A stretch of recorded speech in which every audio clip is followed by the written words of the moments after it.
waxaa maanta guud ahaan maalintii labaad galay tartanka ololaha doorashooyinka Soomaaliland oo xisbiga mucaaradkan wadani uu ku soo bandhigayo taageerada guud ee dalka Soomaaliland uu ku leeyahay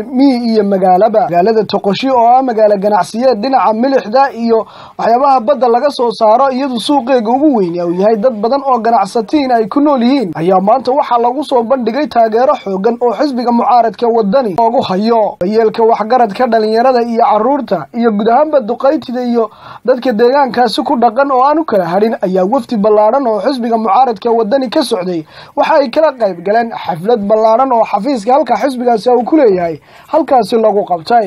Aldibaan Araye oo halkaasi ka hadlay ayaa waxa uu yiri in aad noqotiin tiradiinu aad bay u badan tahay maalinta doorashada arka ku rig martaada ayaa gobonimo ku haysa ilaahay ka baqay ilaahay baa ka soo fartiina waxaad siinaysaan waayo yaad siinaysaan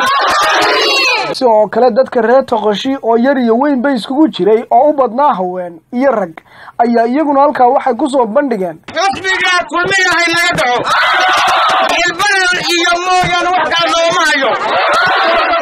madaxayagii baa lacag la qaadaya la wixdo dadkayagii baa soo dhaafila dhalinyarta fursadii u dambeysay haystaan inay codkooda siiyaan xisbiga wadani balateenu waa xisbiga wadani dhalinyarta Toqoshi waxa kooga xisbi wadani tagala yiraahdaa waxaan diyaar u nahay mar walba ee wadani dhaweynina wadani xisbiga yaga anoo korkor ahayn kulmiya hadana reer Toqoshi nahay abaara nagu dhacay idibana ma timaado idibana waxba lama soo saacido maanta wadani u baahan suuma wax ka sugana iyo ilaahay isla socdaalkii mas'uuliyiinta kala duwan ee xisbiga mucaaradka oo sii socda ayaa sidaas la mid ah deegaanka xuduudda ee magaalada Looyacado ayaa isagana wuxuu kala kulmay waftigaasi soo dhaweynaad u ballaaran iyagoo suuqyada kala duwan ee magaaladaasi ay ku soo wareegeen shacabkii iyagu taageerada u muujinayay xisbiga mucaaradka wadani kala duwaneed heer gobol iyo heer qaran ee xisbiga mucaaradka wadani oo goob fagaara ah dadku markii ay isku soo biyashubteen kala hadlay ayaaba waxa ku horeeyay hadalka gudoomiyaha gobolka Salal Farxaan oo sida tan sheegay ayuu cadeyseen inaad isbedel diyaar u tihiin inaad isbedel diyaar u tihiin soo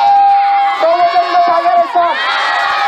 isla ma taxta ka cadeyseen ilaahay nigool yahay inaad taageeraysan xisbiga wadani ma taageeraysan Abdiraxmaan Ciro ma taageeraysan Abdiraxmaan Ciro waxaan inii sheegayaa in wadanku isbedel ka dhacay maalintii isniintii ee gobolladoo dhan waxaa guulaystay wadani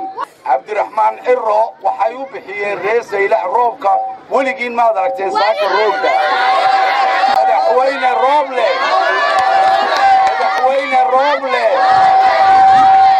kala maxaan nidhaa madaxweyne abaal maxaan nidhaa ka kale madaxweyne abaal maxaan nidhaa madaxweyne sixir baral madaxweyne cadaalad daro Warri Axmed Warri TV-ga caalamiga ee Home Cable deegaanka magaalo xuduudeeda Looyacado.